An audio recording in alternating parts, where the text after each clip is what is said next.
Olá pessoal, tudo bem? Sejam bem-vindos a mais um vídeo aqui no canal. Olha só, a pedido de muitos alunos lá no meu Instagram, falando, professor, grave uma aula completa sobre as figuras de linguagem. Eu falei, bom, eu vou tirar um tempinho e gravar uma aula completa, porque como vocês vão ver aqui, existem diversas figuras de linguagem, certo? E aí gravar uma aula em 5, 10 minutos não daria. Então essa aula vai ser um pouquinho maior, um pouquinho mais longa, mas a gente vai abordar todas as figuras de linguagem, conceito e exemplo, beleza? Então olha só, a primeira coisa que vocês têm que saber é o seguinte sobre figuras de linguagem. O que são figuras de linguagem? Basicamente, todas elas são o quê? São artifícios linguísticos que nós utilizamos para dar mais expressividade à comunicação. Isso, a gente utiliza as figuras de linguagem para dar mais expressividade na comunicação, beleza? Então olha só, o primeiro ponto que você tem que anotar aí, presta atenção, olha só. Existem 3 grupos de figuras de linguagem. 3 grupos. O primeiro, figuras semânticas. O segundo, figuras sintáticas. E o terceiro, figuras fonéticas. A gente vai ver cada uma dessas figuras de linguagem. Todas, uma por uma. Por isso que essa aula vai ficar um pouquinho maior. Olha só, nas figuras semânticas nós vamos ver todas elas. A metáfora, comparação, prosopopeia, sinestesia, catacrese, metonímia, perífrase, antítese, paradoxo, eufemismo, hipérbole e ironia. São as figuras semânticas, aquelas que trabalham com sentido. Lembra, semântica vem de sentido. Então, todas as figuras de linguagem vão trabalhar com sentido, beleza? No campo do sentido. Temos também as figuras sintáticas. Essas aqui estão ligadas à estrutura, à construção textual. A mudança e a expressividade vai dar na construção textual. A gente vai ver cada uma delas. Quais são? A gente tem a elipse, o zeugma, hipérbato, pleonasmo, assíndeto, polissíndeto, anacoluto, repetição e silepse. Todas elas. E o terceiro grupo, que são as figuras fonéticas. Fonética, lembrando do som, são aquelas figuras que trabalham com a sonoridade, vão dar mais expressividade à sonoridade. E aí Pasquale Spadotto, na sua gramática, traz essas duas, onomatopeia e a aliteração como as mais importantes, beleza?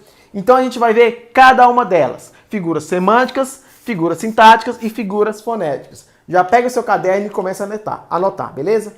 A nossa primeira figura de linguagem vai ser a metáfora, uma das mais conhecidas. Bom, o que é metáfora? Basicamente, você utiliza um emprego de forma comparativa, subentendida, para dar mais expressividade na comunicação. Olha só esses 2 exemplos. Eu tenho, sua boca é um cadeado. Basicamente, não tem como a boca da pessoa ser um cadeado, certo?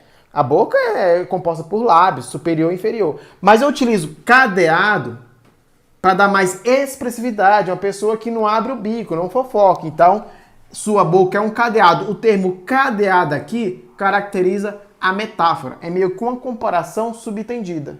Beleza? Se eu colocar sua boca é como um cadeado, aí já teria outra figura de linguagem que é a comparação que a gente vai ver depois. Olha só o segundo exemplo. Aquela menina é uma gata. O termo gata aqui, ó, caracteriza a metáfora. Então, o que é a metáfora? É o emprego de uma palavrinha com sentido diferenciado, mas naquela situação, naquele contexto, vai dar mais expressividade na comunicação. É claro que a menina não pode ser um animal, um gato, mas eu utilizo o elemento gato aqui, trazendo a metáfora para dar mais expressividade, dizendo que ela é muito bonita, beleza? Então, o que é metáfora? É emprego de uma palavra no seu sentido conotativo para dar mais expressividade. Eu utilizo um termo não convencional dentro de uma estrutura. Isso é o que? A metáfora. A segunda figura de linguagem que nós vamos ver vai ser a comparação. Ela é um pouco parecida com a metáfora, só que na comparação vai aparecer um termo que não aparece na metáfora, que é o elemento comparativo. Normalmente vai ser a palavrinha como, beleza? A comparação também está dentro das figuras de linguagem que trabalham com o sentido, ou seja, figuras semânticas. Olha só o exemplo. A chuva caía como lágrimas de um céu entristecido. Aqui, ó, lágrimas de um céu entristecido é o termo que vai caracterizar a comparação iniciada pelo termo como. Então, basicamente, quando você estiver diante de uma comparação dessa figura de linguagem, você vai ter o elemento como aqui estabelecendo essa comparação. Então, a chuva caía como? Parecido com o quê? com lágrimas de um céu entristecido. Então, esse elemento vai introduzir a estrutura que vai trazer a comparação, o elemento comparativo. Então, nessa figura de linguagem, a gente vai ter os elementos que trazem ideias de comparação, como o como. Beleza? Então, diferenciar a metáfora da comparação é isso. Na metáfora não aparece o elemento comparativo. E na comparação aparece bem tranquilo, né? Então vamos lá para a terceira figura de linguagem. Nossa terceira figura de linguagem é a prosopopeia. Bom, o que é prosopopeia? Ela também é conhecida como personificação. É a gente dar características humanas a seres inanimados. Olha só esses dois exemplos para você nunca mais esquecer. Olha só. Exemplo 1. Meu celular é maluco, fica desligando sozinho. Olha só, eu utilizei o termo maluco aqui para um ser inanimado, celular. Neste caso, eu estou dando vida ao celular, dizendo que ele é uma pessoa que está maluca, né? Algo que está maluco. Então, o maluco aqui caracteriza a prosopopeia, ou a personificação. Eu estou dando uma característica animada a um ser inanimado, que é o celular, beleza? Meu celular é maluco, fica desligando sozinho. O maluco aqui caracteriza a prosopopeia, a personificação. Olha só o segundo exemplo. Com a passagem da nuvem, a lua se tranquilizava. Olha só, eu utilizei o termo aqui, tranquilizava. A lua se tranquilizava. Como se ela fosse uma pessoa que tivesse essa habilidade, essa condição de se tranquilizar. Ou seja, eu utilizo um termo animado para o ser inanimado. Ou eu utilizo uma característica humana. A gente pode falar que as pessoas se tranquilizavam, o professor estava se tranquilizando, mas a lua eu estou utilizando uma prosopopeia, uma personificação, quando eu atribuo essa característica ao termo lua. Então, repetindo, prosopopeia é dar características humanas a seres inanimados, beleza? Também chamada de personificação. A nossa quarta figura de linguagem é a sinestesia. Bom, o que é sinestesia? Basicamente é um tipo de metáfora que eu utilizo vários elementos sensoriais dentro de uma estrutura, de forma conotativa. Olha só, o cheiro doce e verde do capim trazia recordações da chácara de Taboquinha.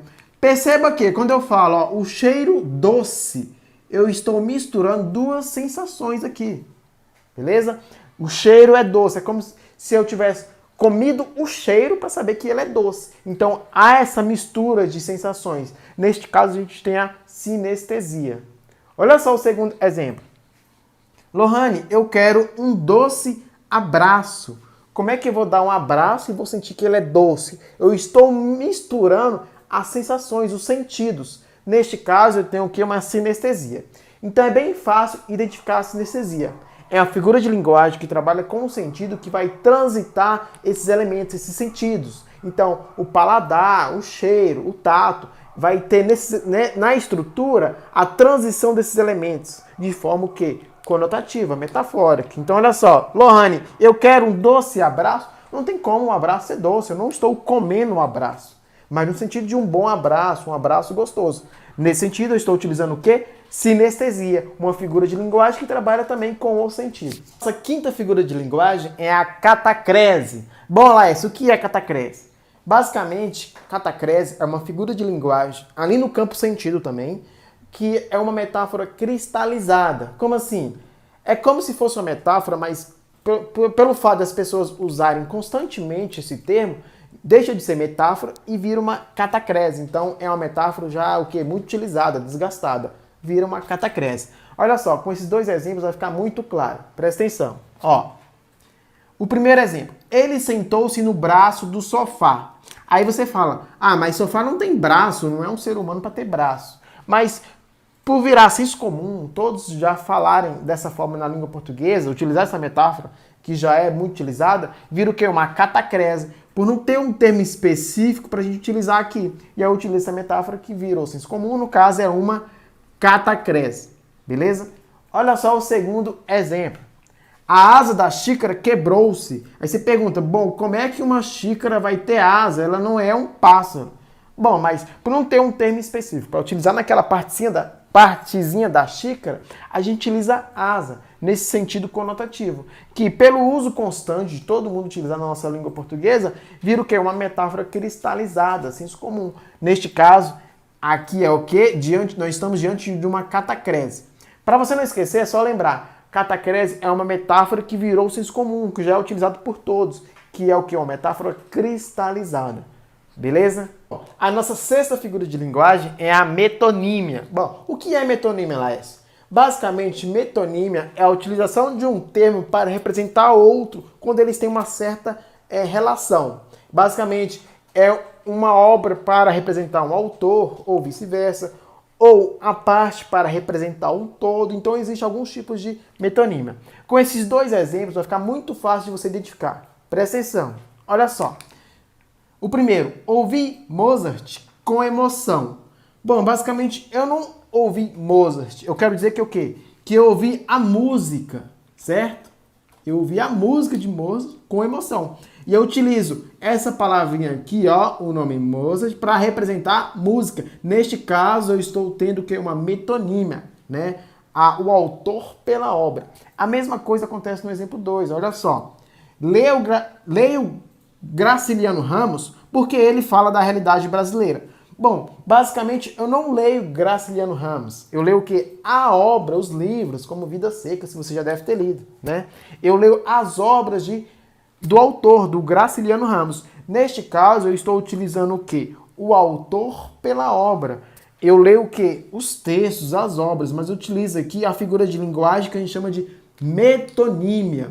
Por quê? Porque essas duas partes têm uma certa relação. Então eu posso fazer isso, é um recurso estilístico, beleza? Então metonímia é o quê? É utilizar um termo com sentido para representar outro. No caso aqui, né, o autor pela obra. Né, o autor, aqui no caso Mozart, da música, e Graciliano Ramos, o nosso escritor modernista. Nossa sétima figura de linguagem, ainda no campo semântico, é a perífrase. Bom, professor Lécio, o que é perífrase? Basicamente, a gente vai utilizar um termo para remeter a outro. Olha só, com esses dois exemplos vai ficar bem claro para você entender, beleza? Ó, o exemplo 1. A Cidade Luz continua atraindo visitantes. Quando eu coloco aqui, ó, Cidade Luz, eu estou me referindo a Nova York. Então, em vez de colocar Nova York, eu coloco Cidade Luz, que é uma característica de Nova York. E aí eu utilizo essa expressividade, essa figura de linguagem para remeter a algo sem utilizar a palavra. Eu utilizo uma característica ou um atributo daquilo que eu estou me referindo. Então, quando eu falo a Cidade Luz continua atraindo visitantes, a Cidade Luz aqui remete o que? A Nova York. Então, Cidade Luz vai caracterizar a perífrase, essa figura de linguagem, que substitui um termo por outro com base em suas características ou atributos. Olha só o exemplo 2. O presidente dos pobres suicidou-se em 1954. Quando eu falo o presidente dos pobres, eu vou me remeter, né? Aqui você tem que ter um pouquinho de conhecimento histórico para entender essa perífrase. Eu vou me remeter ao que? A Getúlio Vargas. Por quê? Porque foi ele o presidente que se suicidou em 1954 e era considerado o quê? Presidente dos pobres. Isso aqui, então, quando eu utilizo presidente dos pobres, uma característica do Getúlio Vargas, eu estou fazendo o quê? Utilizando uma perífrase. Essa figura de linguagem que substitui um termo por outro com base em suas características ou atributos. Beleza? Continuando com nossas figuras de linguagem, agora nós temos a antítese. Laércio, o que é a antítese? Bom, essa muitos alunos conhecem. A antítese, basicamente, é quando você utiliza termos com sentidos opostos dentro de uma mesma estrutura. Isso é um recurso muito utilizado, por exemplo, na escola literária barroco. Então, olha só, vamos ver nesses dois exemplos o que é uma antítese na prática. Olha só, exemplo 1. Tristeza não tem fim, felicidade sim. Perceba que nesses trechos do Vinícius de Moraes, eu utilizo aqui, ó, tristeza, que vai manter um contraste, uma antítese com felicidade. Neste caso aqui, ó, eu tenho uma antítese. Muito fácil, né? Olha o exemplo 2. Eu preparo uma canção que faça acordar os homens e adormecer as crianças. Aqui é um trecho do Carlos Drummond de Andrade. Então, olha só. Eu tenho dois termos aqui que estabelecem a antítese. Você consegue enxergar? Eu preparo uma canção que faça acordar os homens e adormecer as crianças. Exato, olha só. Eu tenho aqui acordar e adormecer. Eu utilizo termos opostos para manter a antítese na mesma estrutura. Neste caso, eu tenho também aqui uma antítese. No exemplo 1, tristeza mantém um contraste com felicidade e, no exemplo 2, acordar mantém um contraste com adormecer. Você presenciar isso numa estrutura, você vai ter o que? A antítese. Muito fácil, né? A figura de linguagem número 9 é o paradoxo. Laércio, explica para mim o que é paradoxo. Bom, paradoxo basicamente é você ter ideias contraditórias dentro de uma mesma estrutura, de uma sentença, de um período. E aí causa até estranheza na sentença. Mas existem, é um recurso estilístico, é uma figura de linguagem de sentido. Olha só os dois exemplos. Para se viver de amor, há que esquecer de amor. Chico Buarque, quando escreve essa estrutura, uma poesia cantada, basicamente há uma contradição aqui. Há o que? Um paradoxo. Ele fala, para se viver de amor, temos que esquecer o amor? Como assim? Para viver de amor, você tem que esquecê-lo? Bom, isso é o que? É uma contradição. Isso é o que? É um paradoxo, é um recurso estilístico que os autores utilizam, principalmente nos textos literários, poesias, poemas. Olha só o segundo exemplo. Quanto mais ele trabalha, mais tem dificuldades econômicas. Bom, aqui também há um paradoxo. Bom, se ele trabalha mais, basicamente, ou logicamente, ele teria que ter menos dificuldades, né? Mas aqui nessa estrutura não. Quanto mais ele trabalha, mais tem dificuldades econômicas. Então há uma contradição de ideias aqui. Quando há essa contradição de ideias, nós estamos diante de o quê? De um paradoxo. Então essa figura de linguagem é basicamente o quê? Quando você presencia dentro de uma estrutura ideias contraditórias que foi utilizada pelo autor, mas que causam estranheza. Mas isso foi utilizado para dar ênfase a determinado assunto. Neste caso, temos o paradoxo. Beleza? A figura número 10 é o eufemismo. Professor Laércio, o que é eufemismo? É bem facinha, é bem tranquila, você nunca mais vai errar. Olha só. Eufemismo, basicamente, você utiliza para suavizar a sentença. Em vez de dizer daquela forma direta e bruta, você suaviza. Olha só esses dois exemplos. Exemplo 1. Aqueles homens públicos se apropriaram do dinheiro. Quando eu utilizo aqui, se apropriaram, eu estou tirando a palavra mais forte, que é roubaram. Em vez de falar, aqueles homens públicos roubaram o dinheiro. Eu suavizo a estrutura. Aqueles homens públicos se apropriaram do dinheiro. É uma suavização, é o que? Utilizar o eufemismo. Olha só o segundo exemplo. Ele preferiu retirar-se da vida. Aqui, retirar-se da vida, eu suavizo a estrutura. Eu poderia falar, ele preferiu morrer, mas é uma palavra muito forte. E eu suavizo, eu utilizo o que? O eufemismo. Ele preferiu retirar-se da vida. Beleza? Então, eufemismo, você vai lembrar do que? De suavização da estrutura. Suavizar a mensagem. Ou seja, não ir de forma direta e bruta. Beleza? Eufemismo, suavizar a estrutura, a comunicação. A nossa 11ª figura de linguagem é a hipérbole. Laércio, o que é hipérbole? É bem facinho também. Olha só, é só você lembrar da palavra exagero. Presta atenção. Ela chorou um rio de lágrimas. Aqui, basicamente, ela não chorou um rio de lágrimas, né? Lógico, mas ela chorou muito. Para dar mais ênfase, eu utilizo exagero. Eu exagero na mensagem. Ela chorou um rio. Isso aqui traz o quê? A hipérbole. Hipérbole é sinônimo de exagero, beleza? Exemplo 2. Estou morrendo de fome hoje. Bom, nessa estrutura a pessoa não realmente está morrendo lá, passando o fim da vida, morrendo mas ela quer dizer que está com bastante fome, com muita fome. Mas eu utilizo essa palavra aqui, mais forte, morrendo, para dar um exagero, mais expressividade à mensagem. A hipérbole é essa figura de linguagem de sentido, no campo semântico, que traz mais expressividade, utilizando-se do exagero. Ela chorou um rio de lágrimas. Ela não chorou um rio de lágrimas, ela chorou muito. Estou morrendo de fome. Bom, a pessoa não está morrendo, ela está apenas com muita fome. Beleza? Então, hipérbole é sinônimo de exagero, ok? A nossa 11ª figura de linguagem, a ironia, a última que nós vamos ver no campo semântico, depois nós vamos para as figuras sintáticas que mexem com a estrutura. A 12ª é a ironia. Bom, ironia você já deve saber, né? A gente convive com pessoas que são irônicas o tempo todo. Mas vamos ver aqui enquanto figura de linguagem no texto, na estrutura. Olha só, vamos pegar aqui o pincel vermelho. Eu tenho 2 exemplos aqui. Vou colocar o 2 aqui. Olha só, exemplo 1. Ele não fica calado durante a aula, é tão educado. Olha só, quando eu utilizo o termo aqui, ó, é tão educado, eu estou sendo irônico, né? De forma de ridicularizar a situação. Bom, se ele não fica calado durante a aula, ele não é tão educado. Eu utilizo esse termo aqui, ó, de forma irônica, eu estou sendo irônico. Aqui, então, nós presenciamos uma estrutura que apresenta essa figura de linguagem, a ironia. Olha só o segundo exemplo.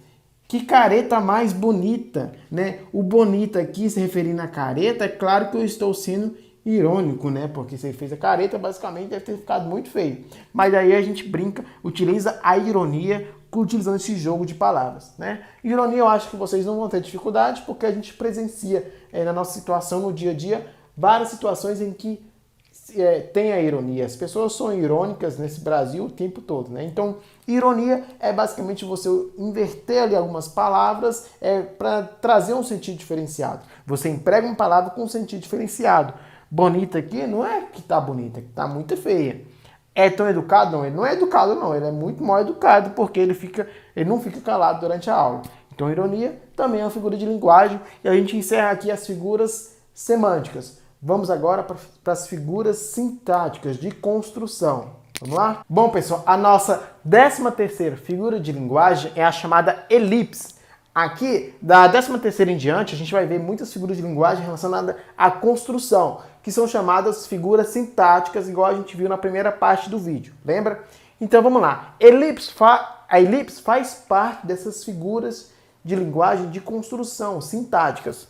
A gente vai ver um exemplo aqui e você vai ver que é bem fácil, ok? Bom, elipse basicamente é você emitir um termo dentro da escrita, você omite normalmente um verbo, uma palavrinha significativa, você tira dali, mas você sabe que aquela palavra existe ali. Mas você não precisa colocar, e normalmente você utiliza a vírgula para omitir esse termo. Olha só o exemplo.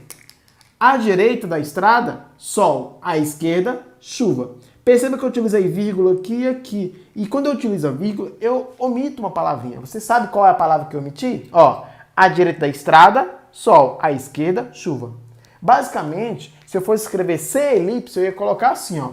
À direita da estrada estava, ó, o sol. À esquerda estava a chuva. Então, o que é elipse? É eu omitir um termo, colocando a vírgula, na maioria dos casos, para quê? Para dar mais expressividade na estrutura. Neste caso, eu utilizei o quê? A vírgula em vez de estava. Eu omiti a palavrinha estava aqui nas duas situações, antes do sol e antes de chuva. Neste caso, eu tenho uma elipse, que é omissão de um termo dentro de uma estrutura. Por isso que é uma figura sintática de construção, porque a elipse ela se constrói, ela se dá quando eu tiro um elemento dentro de uma estrutura sintática. Beleza? Então, elipse. Uma dica, não confunda elipse com zeugma. A próxima figura de linguagem vai ser o zeugma. Muitas pessoas acabam confundindo esses dois elementos porque são parecidos, mas eu vou dar detalhes da diferença entre elipse e zeugma, beleza? Bom, a nossa 14ª figura de linguagem é o zeugma. Como eu falei, muitos alunos acabam confundindo zeugma com elipse, mas vamos diferenciar, olha só. Na elipse, a gente omite um termo para dar mais expressividade na estrutura. No zeugma, a gente também omite um termo. Normalmente é um verbo ou uma locução verbal. Só que o zeugma, a gente vai omitir um termo que já foi dito antes. Presta atenção. No zeugma, a gente omite um termo que já foi dito antes. Na elipse, não. Então, olha só o exemplo. De zeugma. Nem eu o ouvi, nem ele a mim. Nessa estrutura tem um zeugma. Por quê? Porque eu omiti o verbo ouvir aqui conjugado. Ó, nem eu o ouvi, nem ele ouviu a mim. Então, eu elimino a palavrinha aqui, ó, ouviu, ó, ouviu. Eu elimino. Por quê? Porque eu já disse antes na primeira oração aqui. Então, basicamente, para dar mais expressividade, uma figura de construção e não ficar repetitivo, né, não repetir o verbo novamente, eu vou utilizar o zeugma. Então, eu elimino o segundo verbo. Então, fica nem eu o ouvi, nem ele a mim. Fica até melhor a sonoridade do que eu falar nem eu o ouvi, nem ele ouviu a mim, para não repetir a palavra. Isso é o zeugma. Na elipse, eu não elimino a palavra porque ela já foi dita antes. Não é isso. Na elipse, eu elimino para dar mais expressividade. Lendo a frase, eu já entendo que tem a palavra ali, mas eu omito. Beleza? Então não esqueça, elipse e zeugma fazem parte das figuras de linguagem de construção. Okay? A figura de linguagem número 15 é o hipérbato. O que é o hipérbato? Olha só. Como é que você vai identificar o hipérbato dentro de uma frase, dentro de uma oração? É basicamente quando você tem os elementos da oração, eles estão, vamos dizer assim, na ordem indireta. Eles não estão na ordem natural direta. Sujeito, verbo, complemento. Basicamente, o autor, para dar mais expressividade ou para manter a rima em poemas, né, às vezes ele faz a inversão dos termos. Ou seja, joga o predicado para frente ou complemento primeiro para depois jogar o sujeito. Isso é o quê? Hipérbato, por isso que é uma figura de sintaxe, mexe ali com a construção do texto, da oração. Então olha só o exemplo. Viajaram cansados os pescadores de ilusão. Ó, aí eu pergunto, quem viajou cansado? Quem viajou? Cansado, ó, os pescadores de ilusão. Então, pescadores de ilusão é o sujeito. Aqui a gente tem um termo que foi para antes do sujeito. Neste caso, houve a inversão natural dos termos. Se a gente for colocar na ordem direta, acabar com o hipérbato, como é que vai ficar essa estrutura? Vai ficar assim, ó. Os pescadores, né, de ilusão, que é o nosso sujeito. Aqui a gente tem o núcleo do sujeito. Os pescadores de ilusão viajaram cansados. Ponto. Aqui é a ordem natural dos termos. Sujeito, verbo, complemento.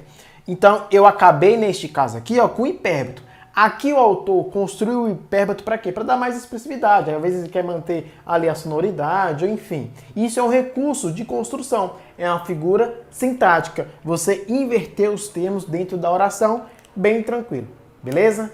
A 16ª figura de linguagem é o pleonasmo. Essa muitas pessoas também conhecem, que é bem famosa, né? A gente evita muito na comunicação, no dia a dia, na linguagem formal. Mas alguns autores também utilizam o pleonasmo justamente para dar ênfase a algo, né? Ou para manter a sonoridade, a rima entre os versos, a estrofe, ou para manter a contagem das sílabas poéticas. Mas vamos ver o que é pleonasmo. Olha só.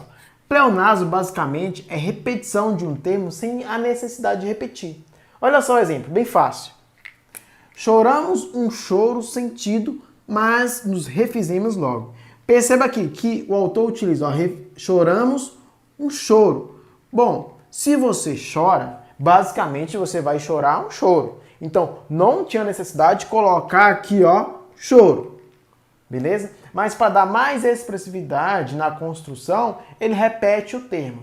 Ou seja, a gente tem que evitar subir para cima, descer para baixo, sair para fora, entrar para dentro, chorar um choro, chover chuva, né? Ou seja, são termos que a gente repete para dar mais expressividade. No caso também, pleonasmo é uma figura de construção, uma figura sintática bem facinha de você identificar dentro de um período, dentro de uma oração. Tranquilo? Figura de linguagem 17. Nós temos aqui agora o assíndeto. Também figura de sintaxe, de construção, que mexe com a estrutura. Bom, o assíndeto é só a gente pegar aqui, ó, a etimologia, que vem de síndeto. Síndeto quer dizer ligação. Síndeto é ligação. Então a gente tem um azinho aqui, ó, da ideia de quê? De negação. Ou seja, sem ligação. Então, essa figura de linguagem, assíndeto, vai ser diferente de polissíndeto. Ou seja, vai ser aquela estrutura que o autor vai omitir os conectivos, os elementos coesivos. Na maioria dos casos é o conectivo e, mas podem ser outros, claro. Então, olha só esses dois exemplos para você nunca mais esquecer. Olha só, o primeiro. Ele parou, quebrou o violão, saiu do palco. Perceba que aqui só utilizou vírgula e vírgula, não utilizou nenhum conectivo. A ideia era o quê? Manter o assíndito. Se fosse colocar o conectivo, a gente ia colocar aqui, né? No lugar dessa vírgula. Ele parou, quebrou o violão e saiu do palco, que é a numeração, os termos que têm a mesma função dentro da estrutura. Mas aí ele não coloca o E, o conectivo aditivo E, e coloca vírgula para manter o assíndito. Assíndito é sem ligação, sem conectivos. Olha o segundo exemplo. O vento unia, as folhas caíam. Aqui a mesma coisa. Ele manteve a vírgula para trazer à tona o assíndito. Ou seja, sem ligação, sem conectivo, apenas orações coordenadas assindéticas. Por isso a gente tem assíndito. O vento unia. Ele poderia colocar o E aqui, ó. O vento unia e as folhas caíam. Mas ele elimina o conectivo E para manter o assíndito. Então, figura de construção que não tem conectivos, muito fácil e prático. Vamos ver agora o polissíndeto, que é o inverso do assíndito. O polissíndeto, basicamente, é o contrário do assíndito. Se no assíndito a gente não tem conectivo, a supressão dos elementos coesivos, no polissíndeto é o inverso. A gente tem vários, né? O autor abusa dos elementos coesivos. Olha só, a gente pegar a etimologia da palavra também, né? Poli quer dizer vários, muitos.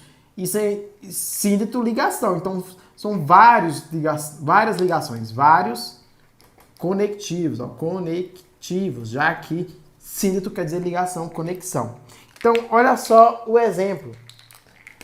E falei, e gritei, e tentei, e gesticulei, e pedi ajuda, mas ninguém parou para ajudar. Olha só, o autor, ele repete o elemento e,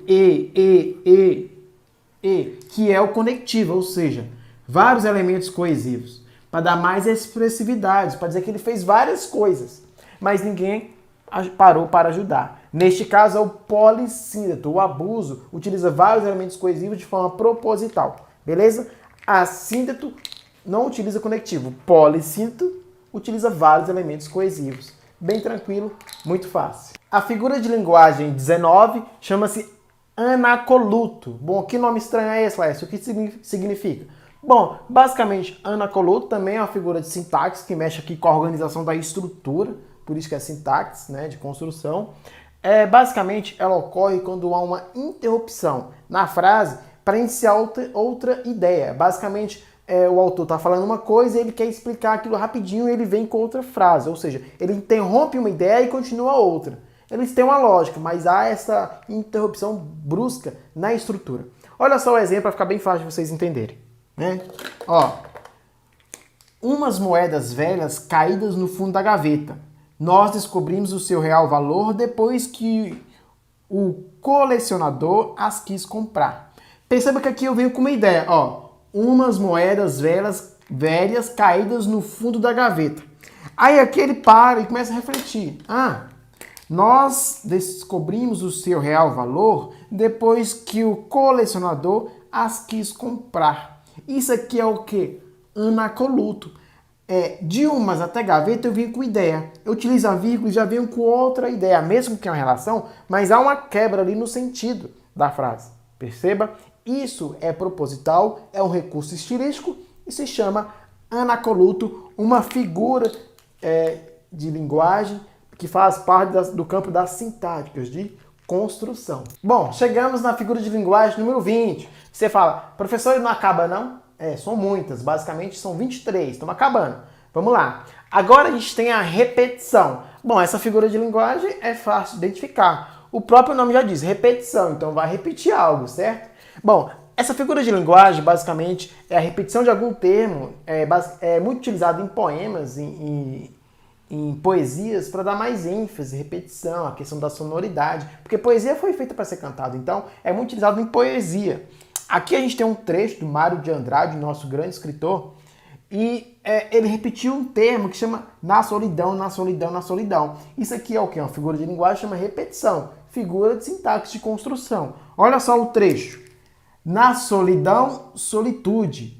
Na solidão entrei, na solidão perdi-me, nunca me alegrei. Ou seja, ó, Ele repete na solidão, na solidão, na solidão. Se ele repete, temos uma repetição. Muito tranquilo. É bem fácil de identificar a repetição, porque você vai ver as palavras que estão ali repetidas dentro de uma estrutura. Muitos autores, poetas, fazem isso para manter a questão da sonoridade, manter a rima no início das palavras, a questão de assonância, literação. Enfim, repetição bem tranquila, eu acho que vocês não vão ter dúvida, ok? Então vamos lá para a próxima. Figura de linguagem 21. Bom, a figura de linguagem número 21, a sílabes, é a nossa última das figuras de construção de sintaxe. Vão faltar apenas duas, que são de sonoras, figuras fonéticas, beleza? Então estamos terminando a aula, vamos lá. Bom, a sílabes, basicamente, é uma figura que mexe com a concordância.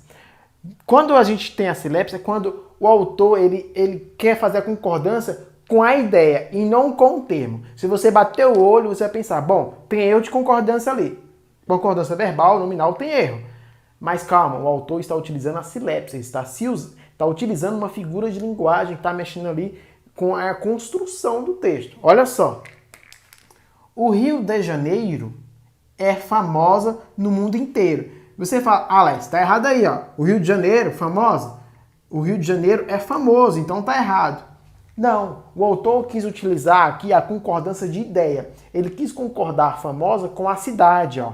A cidade é famosa no mundo inteiro.